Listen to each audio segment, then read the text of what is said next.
দেখো বন্ধুরা, আমার ঘরের সামনে কত জল, আর এই জলেতে জাল পেতেছি। দেখো জালে মাছ উঠেছে, আমার বর মাছ আনতে যাচ্ছে।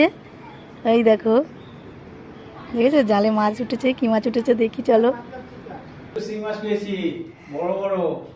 দেখো দুটো শিঙি মাছ উঠেছে, বড় বড়।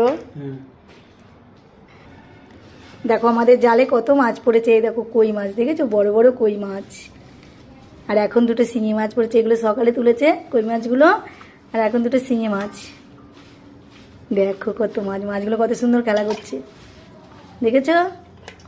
এটা আজকে কাটবো না, শিঙি মাছ দুটো কাটবো। আজকে শিঙি মাছ খাওয়া হবে, কই মাছগুলো কালকে খাবো। দেখো শিঙি মাছ কি করে পরিষ্কার করতে হয় আমার বরের কাছ থেকে শেখো। আর দেখো ডুমুর পাতা দিয়ে শিঙি মাছ পরিষ্কার করছে, পুরো ধবধবে সাদা হয়ে যাবে মাছ। দেখো সাদা হয়ে গেছে।